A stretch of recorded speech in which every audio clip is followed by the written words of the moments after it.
Hey everyone, Drekkie here, and our annual 6 months of rain has just began, so I don't really want to go outside. That gives me a good excuse to make another review, and today we are looking at the Vilane Dashcam. I haven't reviewed a dashcam for a while because I've been pretty happy with my A119. As I mentioned in an earlier video, performance has been consistent and that camera has been reliable. So I haven't really had the need to go out and purchase another dashcam. That is, until I saw this camera. I saw it on a flash deal for something ridiculous like 39 Canadian, and it advertised having a Sony sensor inside.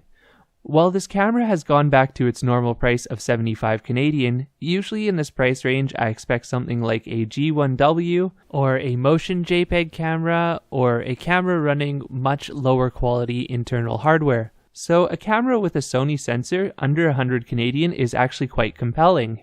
This camera is based on a newer Novatech processor, the Novatech NT96658, meaning that its maximum resolution is 1080p at 30 frames per second. The sensor inside is a Sony IMX323, again a 1080p sensor, and it offers a 140-degree viewing angle. All of this is around average for a camera in its price range. You can find these specs in something like a G1W or an A118C, but something that stands out with this camera, and not really in a good way, is that it's based on a battery instead of a capacitor. We'll talk about that in a little bit. The kit included with this camera is fairly basic. It's simply the suction cup mount, the power cable, and the USB cable. Also the camera, which is kind of buried oddly in the package here. The camera body itself is a unique design. It's quite small and fits in the palm of the hand. The front of it is shiny and all black, so it does blend in fairly well behind the rear view mirror. I'm the kind of person that sees value in the low profile camera that I don't have to move every time I get out of the car. This camera is not the most low profile camera because it hangs off of the suction cup mount, but it is lower profile than other beefier and bulkier cameras like the G1W. In terms of menu layout, it is the same as other Novatech cameras.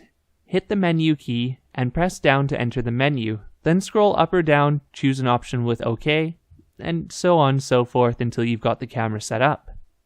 Once the date and time is set, all you need to do is let the camera do its thing. It is automatically set up to overwrite the oldest file on the card like any dashcam, so it should be good to go. I'd put the build quality of this camera middle of the pack. It is plasticky and lightweight, and there's no clip to hold it into place onto the suction cup mount. It is simply held by friction. But despite it being so lightweight and made of glossy plastic, it actually feels pretty solid in the hand. There are no gaps in construction, and it doesn't creak or bend when it's squeezed. The buttons all click nicely, and the user interface is fast to respond. Now let's talk about daytime video quality. During the daytime, video quality is pretty good for a camera in its price range. It rivals other inexpensive AR0330 cameras and even bests them at times. I'm a fan of the 140-degree field of view versus the 170-degree because although you see a little bit less, details are more in focus. In terms of license plate legibility, this camera being 1080p at 30 frames per second will really only see license plates when they're directly in front of you or on cars that are parked off to the side in ideal conditions. In two-lane roads, oncoming traffic license plates are often visible unless you're going too fast or it is too dark out, then they become blurry. However, if you're looking at cars parked on the other side of the street, or cars on the other side of a median, it's unlikely you'll be able to read the oncoming license plates. Exposure from this camera is handled well, even driving into direct sunlight. A lot of less expensive cameras tend to get a little bit dark when they're driving into the direct sunlight, but this one brightens up the exposure so that you can still read license plates of the cars in front of you. Keep in mind though that since this camera is on a suction cup mount, it hangs a little bit farther back from the glass than other cameras like the A118C, which means that you'll see more reflections from the things on your dashboard. There are two little things I want to mention about the video quality that I'm not super fond of. The first is the time and date stamping.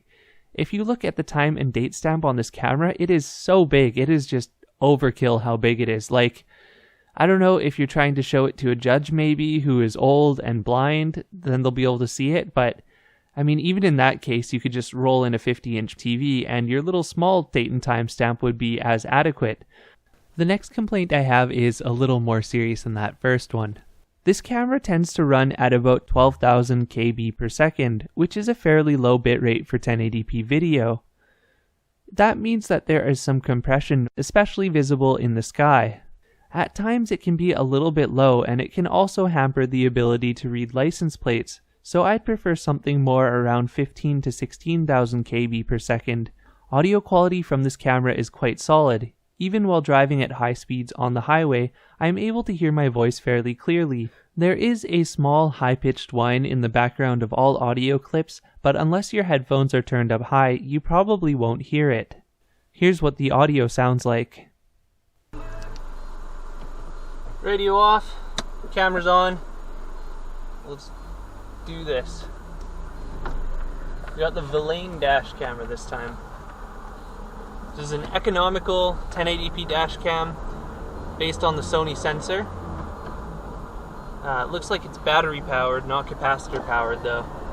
It's the only real downside I can see to it so far. It's a nice small package actually. I'm surprised at how compact these cameras have gotten.